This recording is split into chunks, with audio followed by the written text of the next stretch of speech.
and welcome to Research Bites, your daily dose of science news. Have you watched Lake Placid? It's a movie about a 30-foot-long man-eating saltwater crocodile that's been terrorizing the otherwise tranquil lake.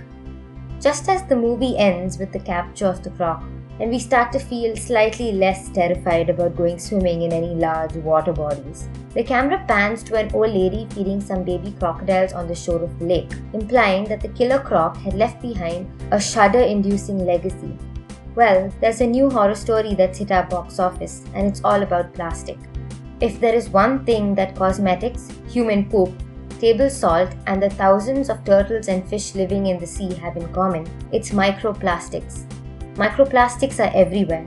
They are small, barely visible pieces of plastic that are about a few millimeters in size, and they are formed when plastic breaks down into small pieces over time.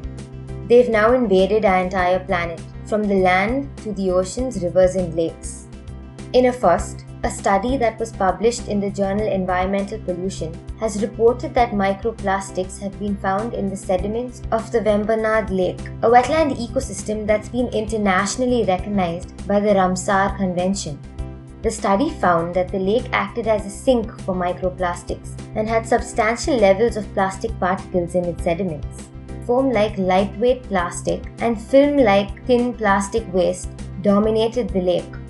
They point out that the problem arises from the solid waste that's generated from the city of Kochi, where nearly 4 to 6% of the municipal waste is plastic. Because of the lack of an efficient solid waste disposal system, the plastic debris gets washed into the surrounding water bodies and finally finds its way into the Arabian Sea.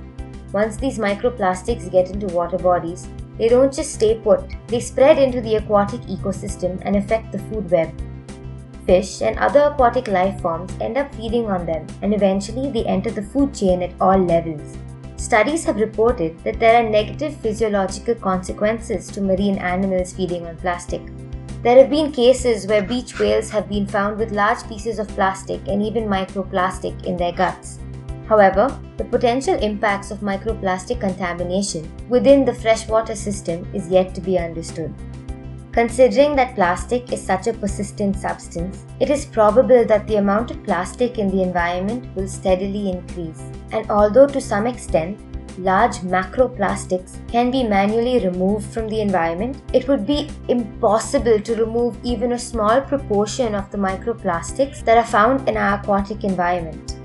The only route that remains for us to escape from the mess of microplastics is through controlling the use of plastic, reducing plastic waste generation at the source, and reusing and recycling what we already have. Thank you for listening. Don't forget to like, share, and follow. This podcast was brought to you by Research Matters, a SciComm initiative by Guppy Labs. For more science-based stories, podcasts, and news, log on to our website www.researchmatters.in.